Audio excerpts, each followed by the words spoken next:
والنار للملحدين والصلاة والسلام على النبي الأمي العربي القرشي المكي المدني الهاشمي الطهي الطهامي السراج المضيء والكوكب الدري صاحب الوقار والسكينة المدفون بأرض المدينة والعبد المؤيد ورسول المسدد المحمود الأحمد مولانا بالقاسم محمد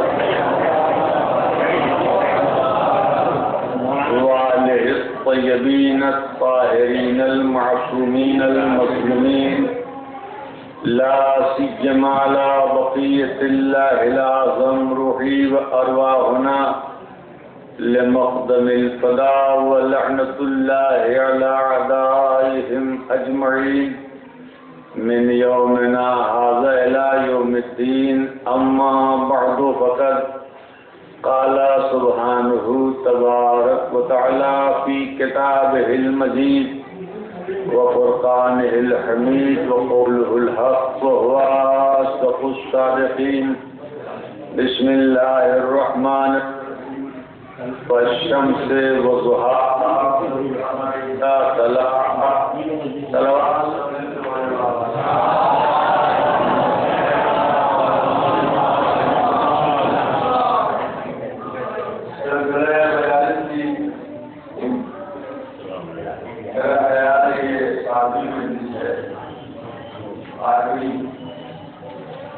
اور میں نے اپنے بزرگوں اور نوجوان دوستوں کو حضور میں قرآن مجید کے بڑے مشہور معروف سورے کی دو ابتدائی آیتوں کی تلاوت کی ہے اور انہیں دو آیتوں کی روشنی میں سرکار باب الوائد ابو صالح آصف زہرا تمنائی فاتح قرآن منصور سے مولائے کائنات حضرت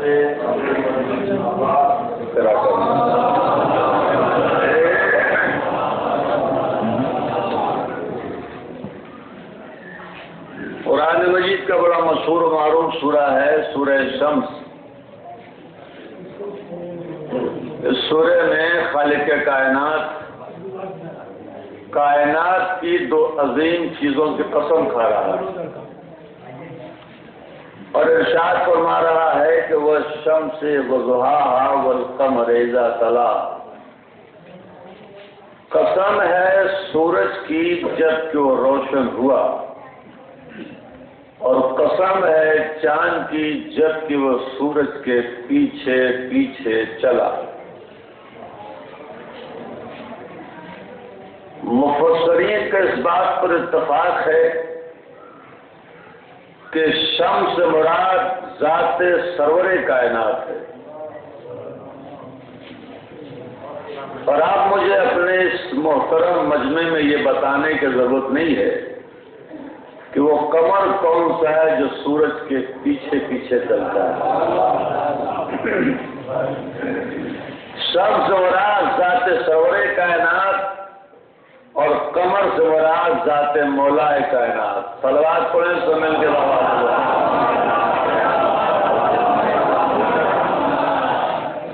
سورج اللہ نے اپنے حبیب کو کہا ہے اور قمر اللہ نے اپنے حبیب کے وسیع یعنی جناب امیر کو کہا ہے.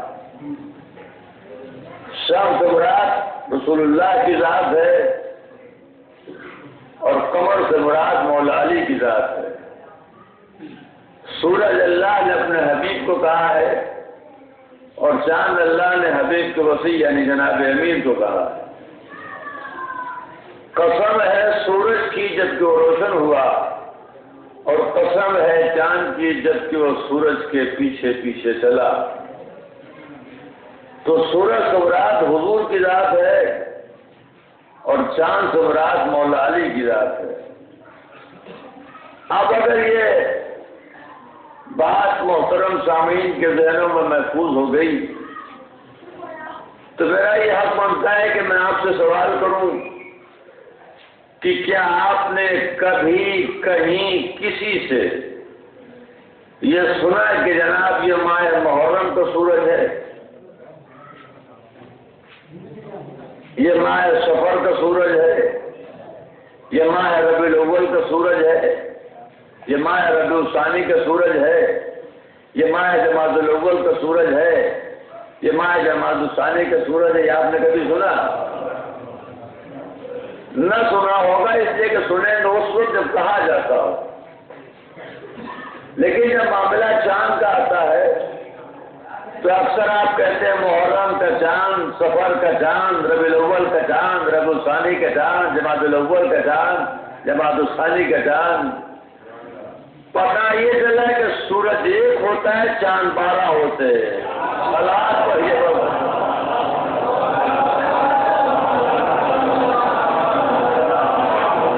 دیکھیے بھائی، مجلس وجلس پڑھنا ہمیں آتی واتی نہیں ہے، سیدھی سیدھی بات۔ میں بیٹھ کر مومنین سے باتیں کرتا ہوں اور باتوں میں مزہ اسی وقت آ جائے سننے والے سر کو زحمت نہ دے کہ زبان کو زحمت دیں، تو تھوڑا بولتے رہیے تاکہ میں بھی بولتا رہوں۔ سلوات پڑھے بابا دے بولے۔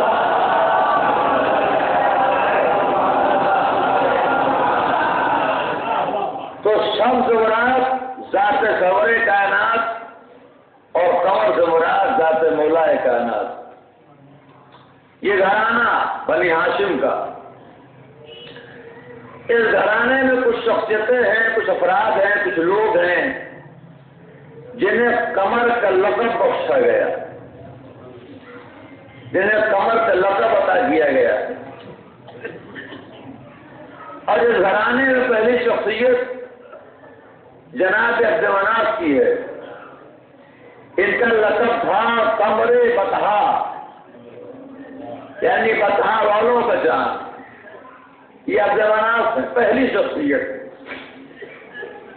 جن کو کہا گیا قمر بطحا، یعنی بطحا والوں کا چاند۔ جناب عبد مناف کے بعد حضور کے والد ماجد جناب عبداللہ، ان کا لقب ہے قمر حرم، یعنی حرم والوں کا چاند۔ یہ دوسری شخصیت۔ تیسری شخصیت خود حضور کی ہے۔ حدیث کی کتاب پڑھتے ہیں، ایک جملہ آیا کان نہل بدر فی لیل تمام ہی اور کمال ہی، یعنی حضور کا چہرہ چادر کے نیچے اس طرح چمک رہا ہے جیسے چاند چمک رہا ہو۔ یہ گھرانے کی تیسری شخصیت۔ چوتھی شخصیت مولا علی کی ہے، والقمر اذا تلاہا، قسم ہے چاند کی جبکہ وہ سورج کے پیچھے پیچھے چلا۔ پانچویں شخصیت خود امام حسین کی ہے۔ مقتل کی ساری کتابیں گواہ ہیں کہ شام کا بازار آیا اور امام کا سر نیزے پہ تھا، تو شامیوں نے امام کے سر کو جب نیزے پہ دیکھا تو کہا راس الحسین کان له القمر، حسین کا چہرہ ایسے چمک ہے چاند چمک رہا ہو۔ اور چھٹی شخصیت جناب قاسم کی ہے۔ مقتل کی ہر کتاب گواہ ہے کہ جب جناب قاسم خیمے سے رخصت ہو کر مقتل میں آئے ہیں اور دشمنوں نے جناب قاسم کے چہرے کو دیکھا تو کہا کہ خرجا غلام کانا وجہ القمر، قاسم کا چہرہ مقتل میں سے چمک رہا ہے جیسے چاند چمک رہا ہو۔ تو جناب کے نام کو قمر بطحا کہا گیا، جناب عبداللہ قمر حرم کہا گیا، رسول اللہ قمر کہا گیا، مولا علی قمر کہا گیا، امام حسین قمر کہا گیا، جناب قاسم قمر کہا گیا۔ اور ایک شخصیت اور بھی ہے جس کا لقب ہے قمر بنی ہاشم۔ یہ ہے جناب عباس، ان کا لقب ہے قمر بنی ہاشم، یعنی بنی ہاشم کا چاند۔ قمر بنی ہاشم یعنی بنی ہاشم کا چاند۔ اب پڑھنا میرا کام ہے، سمجھنا آپ کا کام ہے۔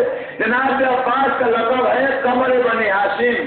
اگر مجمع مجھ سے پوچھے کہ مولانا جناب عباس کے لقب میں اور ان تمام کے لقب میں فرق کیا ہے، تو میں دو جملوں میں آپ کو فرق سناؤں گا۔ جناب جب کمنار کو قمر بطحا کہا گیا، یعنی جب اہل بطحا کے حسن و جمال کو ایک مرکز پر جمع کیا تب سے مناف قمر بطحا کہلائے۔ جناب عبداللہ قمر حرم کہا گیا، یعنی جب اہل حرم کے اس کو جمال کو مرکز میں جمع کیا تو عبداللہ قمر حرم کہلائے. چادر کو بھیڑ کے نیچے جمع ہونے والوں کے اس کو جمال کو جب ایک مرکز میں جمع کیا تو رسول اللہ قمر کہلائے. اتباع رسالت میں آگے بڑھنے والوں کے اس کو جمال کو جب ایک مرکز میں جمع کیا تو مولا علی قمر کہلائے. جذبہ شہادت لے کر مقصد نہ جانے والوں کے اس کو جمال کو جب ایک مرکز میں جمع کیا تو مولانا حسین قمر کہلائے. شہادت کو شہد راشی سمجھنے والوں کے اس کو جمال کو جب ایک مرکز میں جمع کیا تو جناب قاسم قمر کہلائے. اور ان سب کے اس کو جمال کو ان تمام کے اس کو جمال کو جب ایک مرکز میں جمع کیا تو عباس قمر بنی ہاشم کہلائے. تو اس سلامات کو لیے اور محمد والے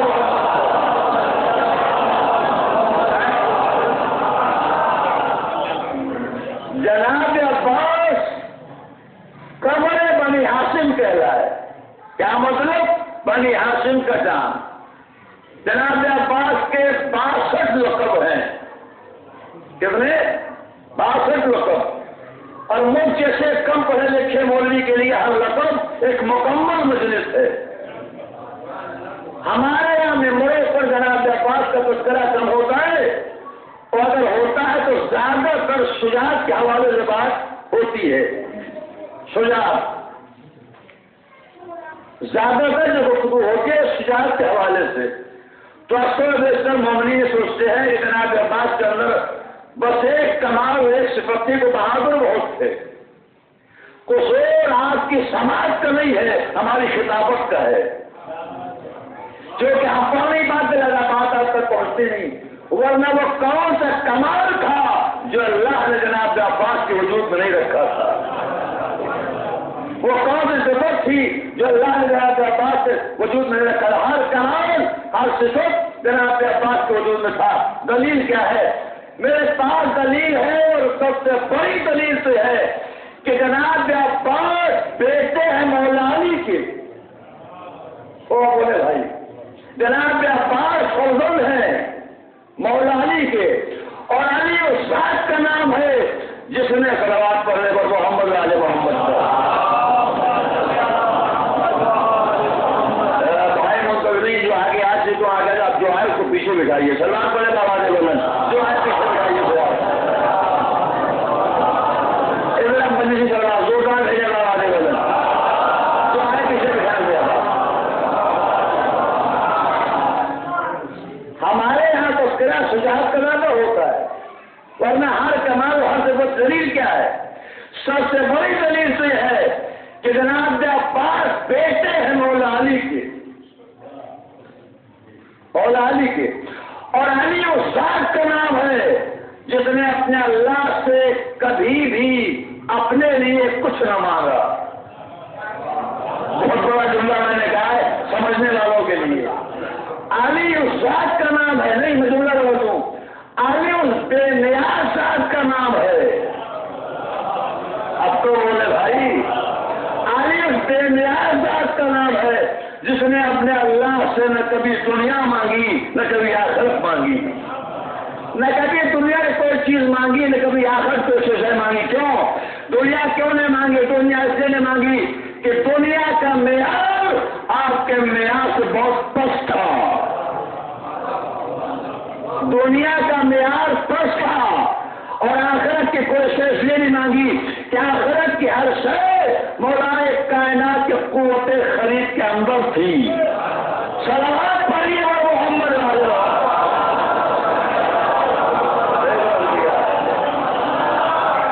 آپ نے غور نہیں کیا ہے.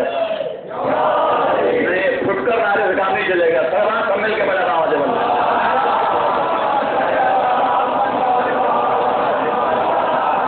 علی اس بے نیاز ذات کا ذرامانہ ہو گیا. علی اس بے نیاز ذات کا نام ہے جس نے نہ کبھی دنیا مانگی نہ کبھی آخرت مانگی. دنیا کیوں نہیں مانگی؟ اس لیے کہ دنیا کا معیار پست تھا آپ کا معیار بلند تھا. آخرت کیوں نہیں مانگی؟ اس لیے کہ آخرت کی ہر شے مولا کائنات کے قوت خرید کے اندر تھی. قوت خرید کے اندر تھی. اس لیے آخر کوئی شے نہیں مانگی. دیکھیے اس کائنات سے اس دنیا میں دو طرح کے لوگ پائے جاتے ہیں. کچھ ہے چھوٹے لوگ, کچھ ہے بڑے لوگ. چھوٹے لوگوں سے مراد ہم اور آپ ہیں, بڑے لوگوں سے مراد انبیاء ہیں, مرسلین ہیں, ائمہ ہیں, اولیاء ہیں, شہداء ہیں, صدیقین ہیں. بڑے لوگوں سے مراد یہ ہے. چھوٹے لوگوں کے مانگے ہمیشہ چھوٹی چھوٹی ہوتی ہیں. دنیا مل جائے, کرسی مل جائے, اقتدار مل جائے, دولت مل جائے, جواہر مل جائے, شہرت مل جائے. چھوٹے ہیں نا, ذرا مانگے چھوٹی چھوٹی. بڑے لوگ مانگے ہمیشہ بڑی بڑی ہوتی ہیں. جنت کی سرداری مل جائے, ولایت مل جائے, مرضی محبوب مل جائے, ولایت وغیرہ مل جائے. کہ میرے بڑے ہیں تو چھوٹے لوگوں کے مانگے چھوٹی چھوٹی, بڑے لوگوں کے مانگے بڑی بڑی. مولانا کائنات دنیا میں کیوں؟ اس لیے کہ دنیا کا معیار پست تھا اور آخر کو شے اس لیے نہیں مانگی کہ آخر گھر سے مولانا کائنات کے کوٹے خرید کے اندر تھی. ارے کیا چاہیے ولایت, انگوٹھی دے کے لے لیا جائے گا. کیا چاہیے جنت کے سرداری, روٹیاں دے کے لے لی جائیں گی. کیا چاہیے مسجد معبود, بستر میں سو کے لے لیا جائے گا.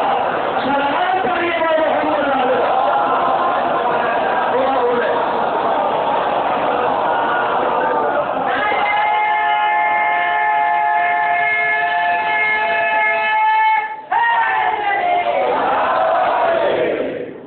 تو دنیا اس لیے نہیں مانگی کہ دنیا کا معیار پست تھا اور آخرت کو اس لیے نہیں مانگی کہ آخرت کے ایسے مولائد کائنات کے کوٹے خرید کے اندر تھی.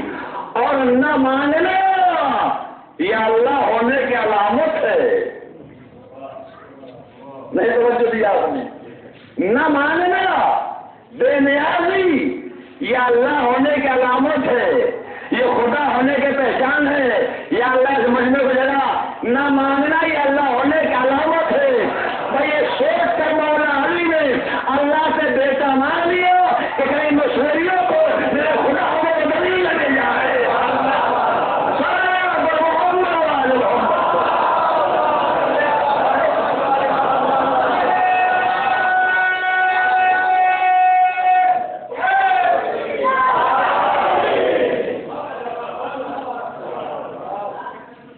تو مولا پاس یہ بیٹے ہیں مولا علی کے, اور علی ذات کا نام ہے جس نے اپنے اللہ سے کبھی بھی اپنے لیے کچھ نہ مانگا. اب آپ مجھے سوچ کے بتائیے, جس ذات نے اپنے لیے کبھی کچھ نہ مانگا ہو, اگر وہ ذات کبھی اپنے لیے کچھ مانگے گی تو اللہ جو چیز دے گا وہ کیسا ہوگا؟ بڑی خاموشی ہے بھائی. جس نے کبھی کچھ نہ مانگا ہو, اگر وہ کبھی کچھ مانگے گا تو اللہ جو چیز دے گا وہ کیسا ہوگا؟ تو کس نے مانگا؟ مولا نے نہیں. آپ مجھے بتائیے مانگنے والا کون؟ کالی. جس سے مانگا وہ کون؟ کہا بھی علی. ہائے ہائے ہائے ہائے. تو بھیا جب مانگنے والا بھی علی ہو, جس سے مانگا وہ بھی علی ہو, تو اب علی علی کو علی جیسا تو دے گا. سلام پڑھیے محمد علیہ.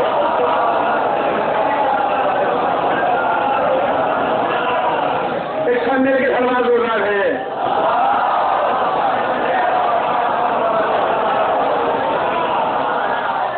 تو کوئی کمال, کوئی صفت ایسی نہ تھی جو اللہ نے جناب عباس کو نہ دی ہو.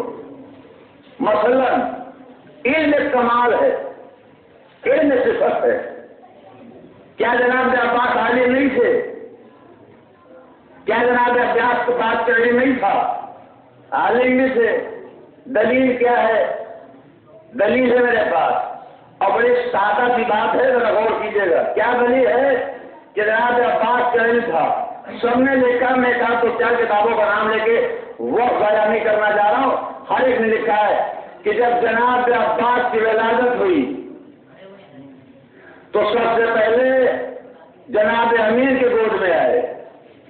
مولا علی نے پہلا کام یہ کیا کہ اپنی زبان عباس کے دہن میں اپنی زبان جناب عباس کے ذہن میں. تھوڑی دیر کے بعد امام حسن آ گئے. باپ نے بیٹے کو گود میں لیا. امام حسن نے پہلا کام کیا کیا؟ اپنی زبان عباس کے ذہن میں. تھوڑی دیر کے بعد امام حسین آ گئے. بھائی نے بھائی کو بھائی کے گود میں لیا. امام حسین نے پہلا کام کیا کیا؟ اپنی زبان عباس کے ذہن میں. کہہ دو جملہ پتا یہ چلا کہ جناب عباس کی پہلی خزاں ماں کا شیر نہیں لواب معصومین بنا ہے. صلوات پڑھیے بر محمد والے محمد.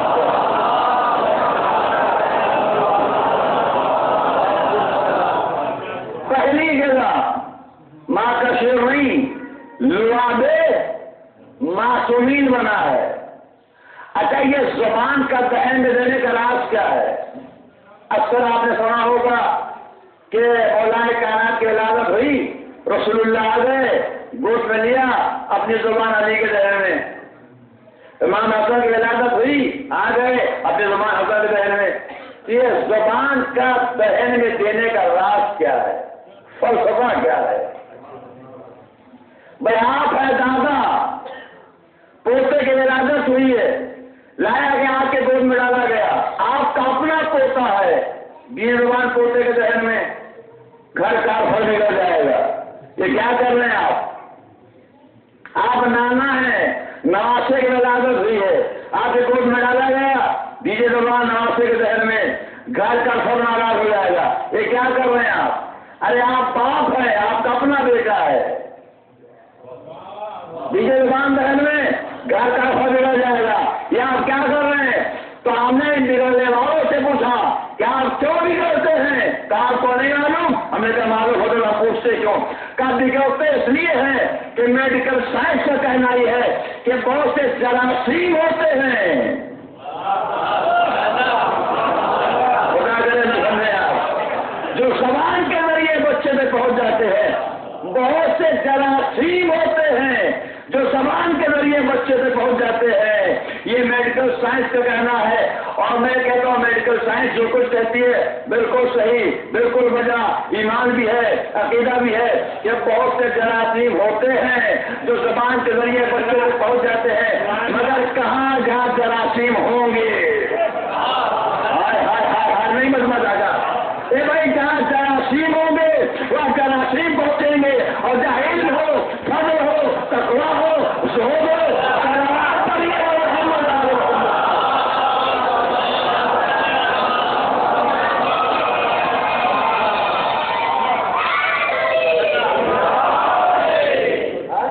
وہی ساری چیزیں پہنچیں گی. تو کیا دلیل ہے کہ جناب عباس کا علم تھا؟ عالم سے دلیل کیا ہے؟ اب میں ایک واقعہ سناؤں گا آپ کو. واقعے سے میں دیکھوں گا آپ کہاں تک سننے میں آنا ہے، کہاں تک آپ کا ذہن پہنچ رہا ہے. واقعہ ہے ہمارا آپ کے 10ویں مولا امام علی نقی علیہ السلام.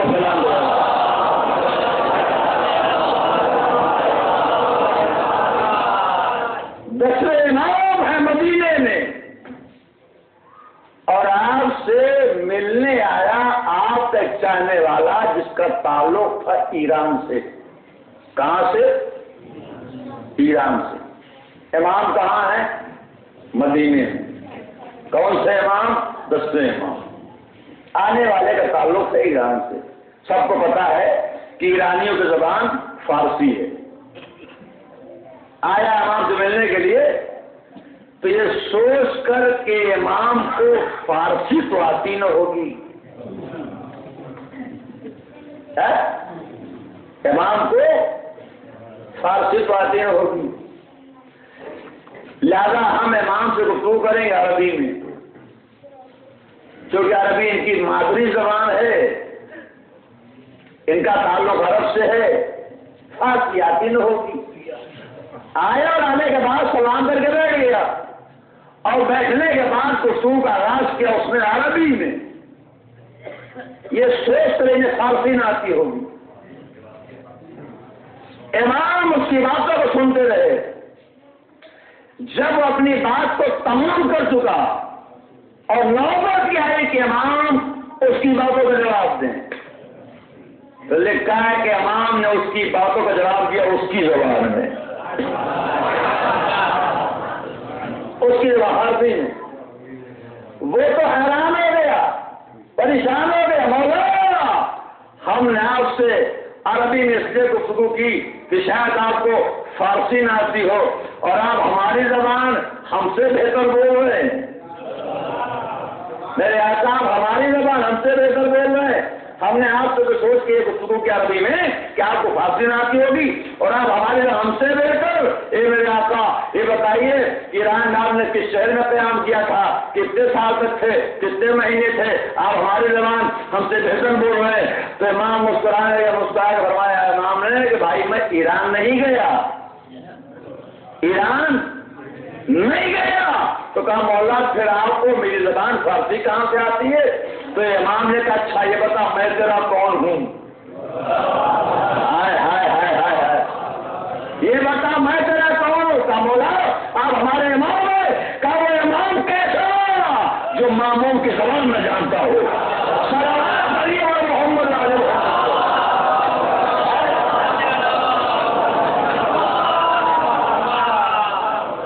وہ امام کیسا جو ماموم کی زبان نہ جانتا ہو؟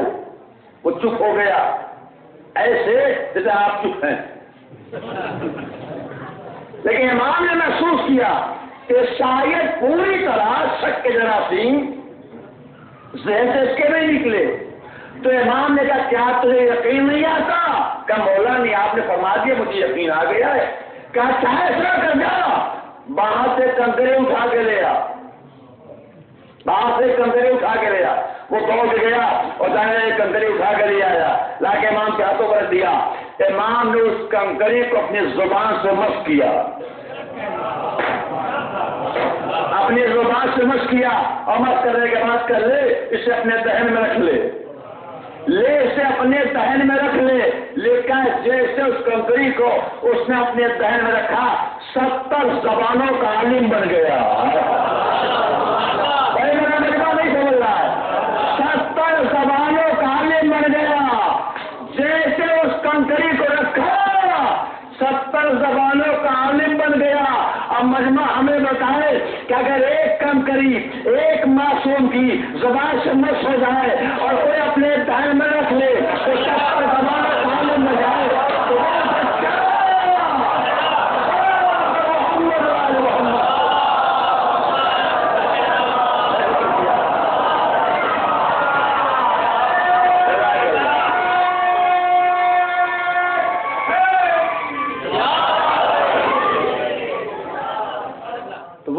جو 4 معصوموں کی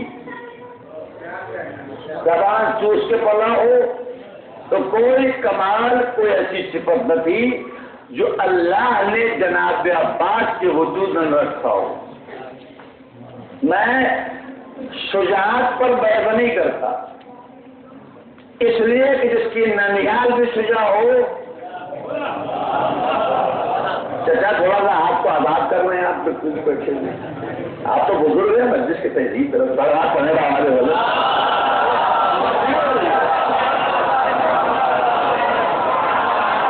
کے سلام روزہ بھیجیں.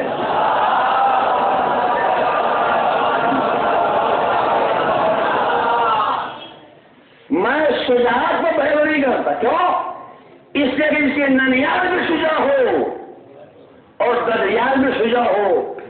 ایسے گھرانے میں کوئی بچہ پیدا ہو جائے تو اس کی شجاعت پر بحث ہو سکتی ہے. ننیال قبیلے بنو کلاب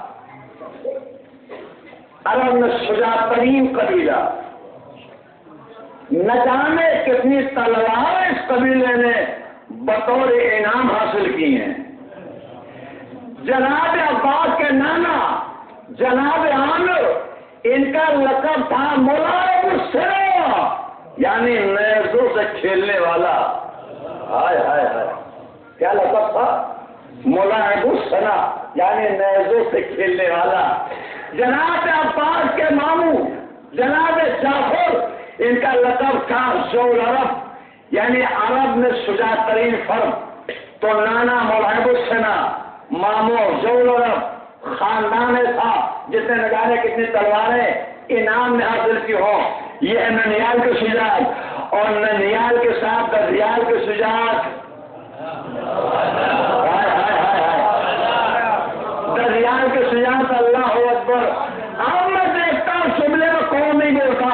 جناب عباس کے دادا جناب ابو طالب اتنے بڑے شجاع، اتنے بڑے شجاع، اتنے بڑے شجاع کہ جب تک زندہ رہے سرکار پر ہجرت کی نوبت نہیں آئی.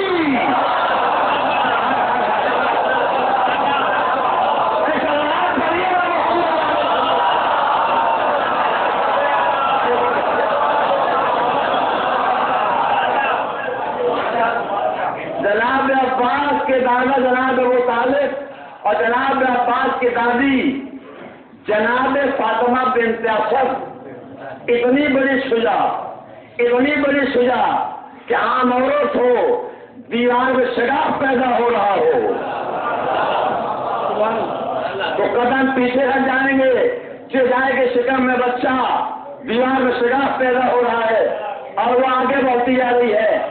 اور جناب عباس کے والد مولا علی اتنے بڑے شجاع، اتنے بڑے شجاع، اتنے بڑے شجاع کہ جہاں پر تمام شجاع انسانوں کی شجاعت کی انتہا ہوتی ہے وہاں سے میرے مولا کے شجاعت کی ابتدا ہوتی ہے. سلامات پڑھیے محمد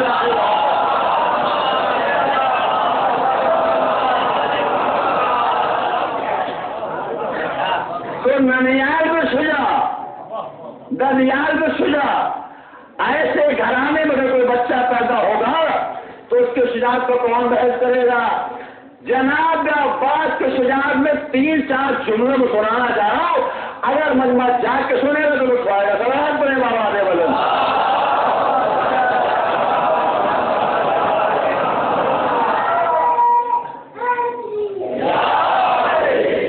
جناب عباس کے شجاعت سب نے لکھا ہے اتنی سی کتابوں جتنے کے سوال ہے سب نے لکھا ہے کہ 30,000 کا لشکر تھا جو فرات پر قبضہ کیے ہوئے تھا اور ایک عام اعلان کہ ایک قطرہ پانی ہم خیمہ حسینی تک نہیں جانے دیں گے.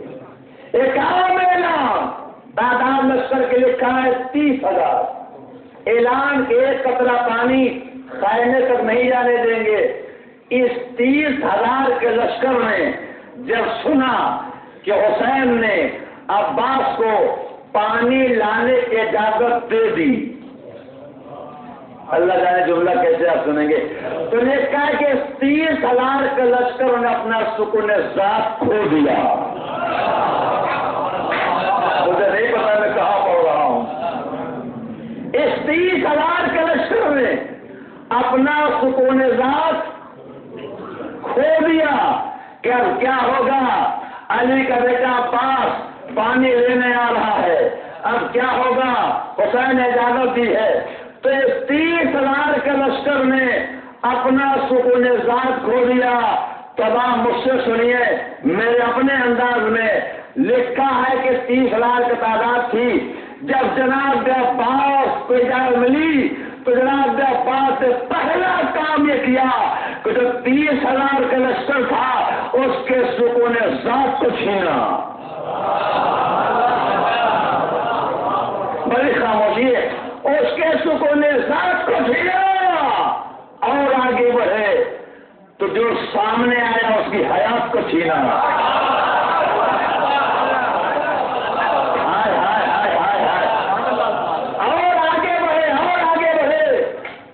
سامنے آیا اس کی حیات کو چھینا اور آگے بڑھے تو فرات کو چھینا. میں اسے کہتا ہوں کہ سکون ذات کیا ہے، ان کی حیات کیا ہے، فرات کی بساط کیا ہے. اگر حسین اجازت دے دیتے تو عباس اسے ان کی کائنات چھین لیتا.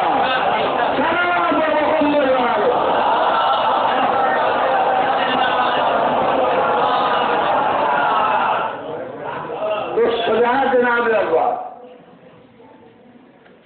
یہ شجاعت ہے کیا؟ رسول اللہ نے حدیث میں ارشاد فرمایا کہ ان اللہ یحب الشجاع ولو علی قتل الحیہ. یہ سرکار کی حدیث ہے. پھر حدیث پڑھوں گا.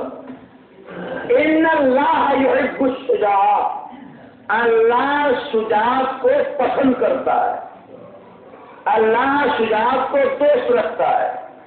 ولو انسان اس کمال کا اظہار کرے ایک سانپ کے قتل کر دینے ہی سے کیوں نہ. وہ بھی حدیث میں نے کر دیا ترجمہ، مجمع حیرت سے دیکھ رہا ہے. اللہ شجاعت کو پسند کرتا ہے، بہادری کو پسند کرتا ہے. ولو انسان اس صفت کا، اس کمال کے اظہار کرے ایک سانپ کے کچل دینے ہی سے کیوں نہ. نہیں غور کر رہے آپ، میں سمجھ رہا ہوں نہیں غور کر رہے آپ. اس لیے کہ اگر مجمع غور کر لیتا تو پہلی منزل میں بات پہنچ جاتی. اللہ شجاعت کو دوست رکھتا ہے، پسند کرتا ہے. ولو انسان اس کمال کے اظہار کرے ایک سانپ کے کچل دینے ہی سے کیوں نہ. گویا سرکار نے اظہار کمال کا ادنا ترین ذریعہ، کمزور ترین ذریعہ، کم ترین ذریعہ قرار دیا سانپ کو کچل دینا. نہیں، مجھے نہیں پتا کیا ادنا ترین ذریعہ، کمزور ترین ذریعہ قرار دیا سانپ کو کچل دینا. جو سانپ کو کچل دے وہ شجاع، ادنا ترین ذریعہ، کمزور ترین ذریعہ. اور اب اگر کوئی سانپ کو دیکھ کر رونے لگے چلے شلواج پڑے ہمارے والا.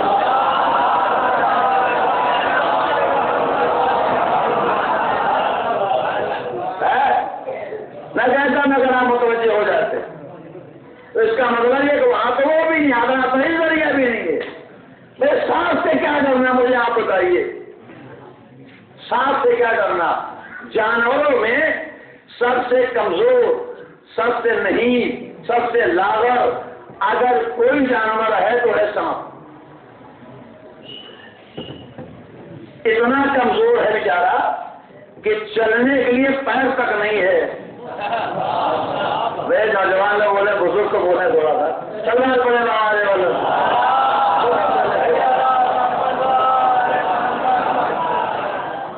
اتنا کمزور، اتنا نہیز، اتنا لاغر کہ چلنے کے لیے پیر تک نہیں ہے. تو ایسے کمزور جانور سے کیا ڈرنا اس کے پاس پیر تک نہ ہو ہے؟ نہیں میرے بیجو، قوت آپ کے نفس میں ہونا چاہیے. نفس اگر قوی ہوگا تو انسان سانپ سے ڈرے گا نہیں. سانپ سے ڈرنا کمزوری نفس کی علامت ہے. ہائے ہائے، میں کیسے سمجھاؤں آپ کو اور کتنے تفصیل میں جاؤں کیا سوال ہے.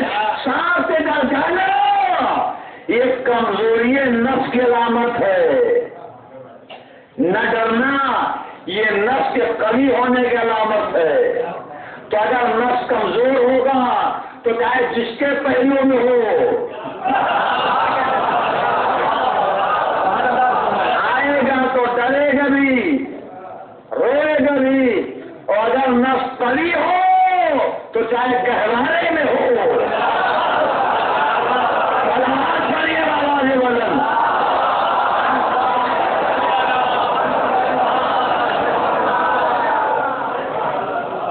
ہمارے میں ہو، آئے گا تو ٹکڑے ہو جائے گا. میرا مجمع سمجھ گیا میں بات کو کہاں لے گیا. کہا جاتا ہے بھائی یہ بات تو سمجھ میں نہیں آتی، یہ مبالغہ ہے، یہ غلو ہے، یہ بات بہا دینے والی ہے. کہاں گہوارے میں 3 دن کے علی اور کہاں زہا. یہ بات تو سمجھ میں نہیں آتی کہ 3 دن کا بچہ اور کہے کہ تو ٹکڑے کر دے. یہ بات تو بہانے والی ہے، مبالغہ ہے، غلو ہے. یہ بات تو سمجھ ہی میں نہیں آتی. ہم نے کہا آنا بھی نہیں چاہیے، آنا بھی نہیں چاہیے. اس لیے کہ بھیا یہ سب ہے معجزہ. اور معجزہ کہتے ہیں اسے جو سمجھ میں نہ آئے. مولانا آپ ہی بولے تھوڑا. یہ ہے معجزہ اور معجزہ کہتے ہی اسے جو سمجھ میں نہ آئے. کا بات سمجھ میں نہیں آتی کہ 3 دن کے علی کے حوالے میں تھے اور آگے اندازوں کو ٹکڑے کر دیا. ہم نے کہا چلیے یہ بات آپ کے سمجھ میں نہیں آتی تو کچھ باتیں ہیں جو میرے سمجھ میں نہیں آتی. آپ مجھے سمجھا دیجیے میری بات آپ خود سمجھ جائیں. کیا وہ کون سی بات ہے جو آپ کا سمجھ میں نہیں آتی؟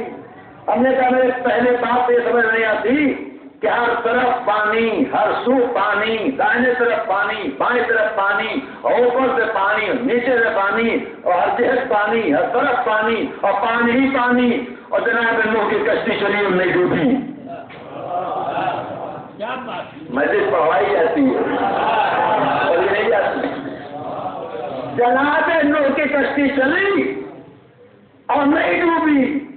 میں بات سمجھنے کی کر رہا ہوں. چلیے نہیں ڈوبی.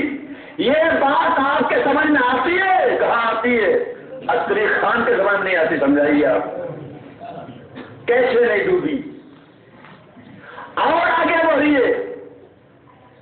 جناب موسیٰ ہے، ہاتھ میں آسا ہے، پانی پر مارتے راستہ بنتا ہے.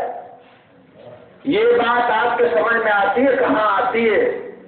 عسکری خان کے سمجھ میں سمجھائیے آپ کیسے راستہ بنا. جناب ابراہیم ہیں، شعلے اتنے بلند کہ اگر اسے پرندہ بھی اڑے تو خاک ہو جائے جل کر، اور وہ ڈالے گئے نہیں جلے. یہ بات آپ کے سمجھ میں آتی ہے؟ کہاں آتی ہے؟ نہیں آتی. سمجھائیے آپ کیسے بچ گئے. جناب یونس شکر ماہی میں گئے. یہ بات سمجھ میں آتی ہے؟ کہاں آتی ہے؟ ہمارے سمجھ سمجھائیے کیسے بچ گئے. ساری باتیں جانے دیجیے. جناب عیسیٰ ہے اور گہوارے میں ہے اور ماں کی عصمت خطرے میں پڑ گئی. آئے آئے ارے اب تو بولے بھائی. ماں کی عصمت خطرے میں پڑ گئی تو گہوارے سے بول اٹھے. کیا؟ انی عبداللہ، میں اللہ کا بندہ ہوں. اللہ نے مجھے کتاب دی ہے اور نبی بنا کے بھیجا ہے. گہوارے میں ہے، ماں کی عصمت خطرے میں پڑ گئی تو گہوارے سے بول اٹھے. انی عبداللہ آتانی الکتاب وجعلنی نبیا. اللہ نے مجھے کتاب دی ہے اور میں اللہ کا بندہ ہوں اور نبی بنا کے بھیجا ہے. یہ بات آپ کے سمجھ میں آتی ہے تو کہاں آتی ہے؟ تو بھیا جب یہ آتی ہے تو وہ کیوں نہیں آتی؟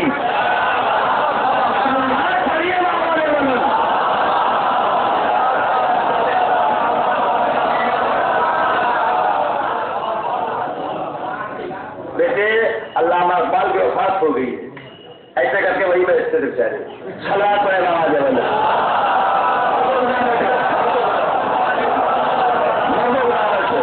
سمجھے کے سماج میں آواز بند.